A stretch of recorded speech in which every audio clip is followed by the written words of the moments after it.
Bonjour les enfants. Aujourd'hui nous sommes mercredi 22 avril. Voilà, donc aujourd'hui, alors bravo pour les...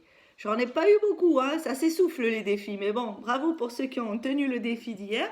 Bravo, il y en a qui s'accrochent, il y en a qui tiennent le coup. Bravo au papa et aux mamans aussi, parce que c'est pas évident. Voilà, donc aujourd'hui, pour les petites sections, on va retravailler un petit peu, c'est des petits jeux simples sur les couleurs. On revoit les couleurs de base, bien sûr, ça je sais qu'ils les connaissent. Le vert, le bleu, le jaune, le rouge, le rose, le violet pour certains, le noir, le blanc, bon les couleurs vraiment de base. Et on essaie d'introduire des nuances dans les couleurs. Bleu foncé, bleu clair, bleu marine, vert pomme, vert... voilà, on essaye de leur montrer les nuances des couleurs et de nommer ces nuances de couleurs pour enrichir le vocabulaire sur les couleurs. Voilà, donc on regarde tout autour de nous et on essaye de donner un nom à la couleur que l'on voit. Le fuchsia, ça peut être orange, ça peut être mandarine, couleur d'une mandarine, ça peut être bleu turquoise. Voilà, donc on essaie avec ce qu'on a autour de soi de leur dire, même s'ils ne le retiennent pas tout de suite, ils l'ont entendu, ils l'engrangent et un jour, ça, à force, ça va revenir. Voilà, donc dans les rouges aussi, il y a beaucoup de couleurs, rouge coquelicot, rouge bordeaux. Voilà, donc on essaie de travailler sur les couleurs et surtout sur les nuances de couleurs. Ils ont du mal avec le bleu clair, bleu foncé, quand il y a des feutres bleu clair, bleu foncé. Ils me demandent toujours, maîtresse, c'est le bleu clair, c'est le bleu foncé. Donc on retravaille bleu clair, bleu foncé, vert clair, vert foncé. Et après, donner un nom, les couleurs, elles ont des noms vraiment, on peut aller plus loin pour les grands, parce qu'ils peuvent aussi travailler cet atelier, c'est important. On peut aller vraiment dans des nuances, dans des vraies couleurs, beige, kaki, lavande, voilà, des couleurs vraiment soit qui nous rappellent quelque chose visuellement, la lavande, on voit un champ de lavande, on voit la couleur, ou alors des nuances dans les couleurs, bleu clair, bleu foncé, voilà. Donc vous regardez bien ça avec les enfants, on travaille aujourd'hui sur les couleurs.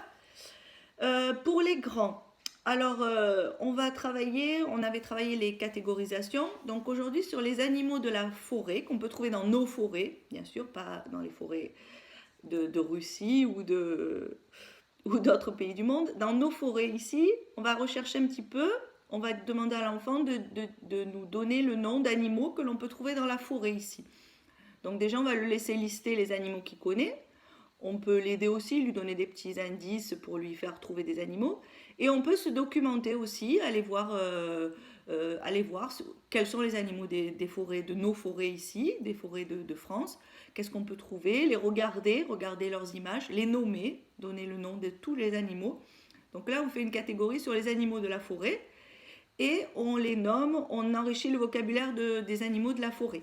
Le blaireau, l'écureuil, le cerf, voilà, il y a plein d'animaux dans les forêts, l'escargot, il y a plein d'insectes aussi, donc on essaye d'en lister un maximum. Tout ce qui nous vient à l'esprit, on le liste dans sa tête, et pas par écrit.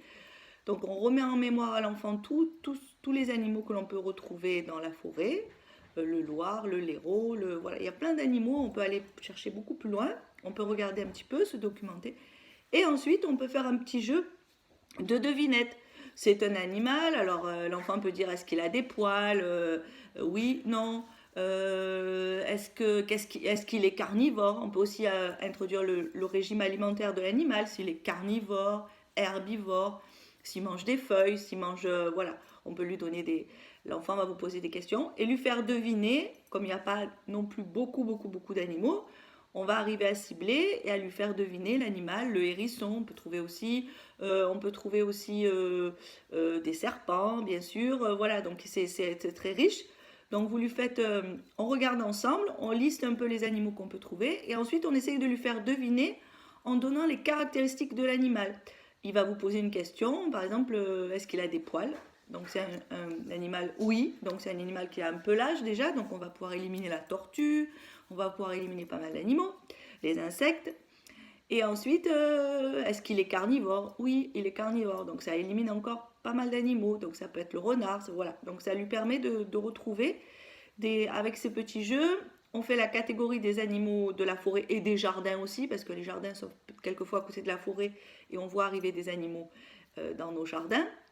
La forêt du Var, il y a beaucoup de sangliers, il y a des blaireaux, il y a des chouettes, il y a des oiseaux aussi. Voilà, donc pensez à toute la biodiversité. Ça peut aller de l'oiseau jusqu'à l'insecte, en passant par tout ce qui est mammifère. Voilà. Donc il y a beaucoup d'animaux, les lézards, vous avez le choix, donc vous ciblez, pas besoin d'en prendre au moins, on en liste une dizaine ou une quinzaine. Et après, dans ces 10 ou 15, on essaie de faire deviner à l'enfant, c'est lui qui doit poser des questions pour résoudre le problème de quel est l'animal mystère. Voilà, et après on peut aussi le regarder en image, dire bah, tiens c'était ça comme animal, je te montre l'image de l'animal. Voilà, donc c'est un petit jeu qui nous fait travailler la catégorisation des animaux de la forêt, qui nous fait aussi travailler sur la vie des animaux et sur le nom des animaux, le vocabulaire. Voilà, donc ça c'est le petit jeu pour les grandes sections aujourd'hui. Toujours pareil, petit jeu, ça dure 20 minutes maximum. On ne se prend pas la tête, on le fait dans la bonne humeur et dans la joie. Pas besoin de s'acharner. Voilà, on essaye et l'enfant doit poser des questions. On apprend à lui faire poser des questions. Ils ont beaucoup de mal à poser des questions, à essayer de trouver des indices. Donc le but c'est qu'ils se posent des questions, qu'ils essayent par leurs questions de trouver une information. Ce qui n'est pas évident pour eux quelquefois. Voilà, donc le petit défi du jour, ça va plaire à beaucoup de monde. Vous allez me fabriquer un arc-en-ciel.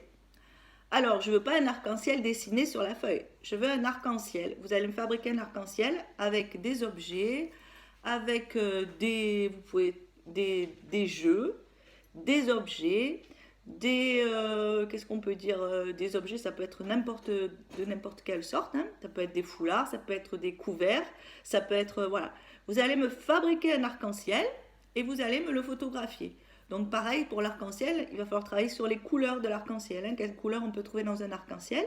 Essayer de trouver des objets qui ont les mêmes couleurs que l'arc-en-ciel.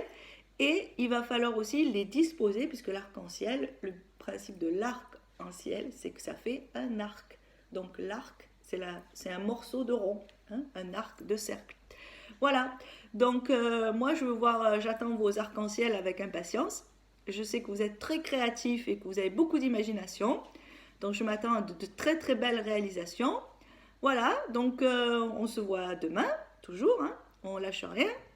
Voilà, je vous dis, soyez prudents, restez chez vous, amusez-vous surtout, hein, on est là pour s'amuser aussi. Profitez de vos papas et vos mamans, de vos frères et sœurs. Et moi, je vous fais des gros bisous et à demain. À demain les enfants.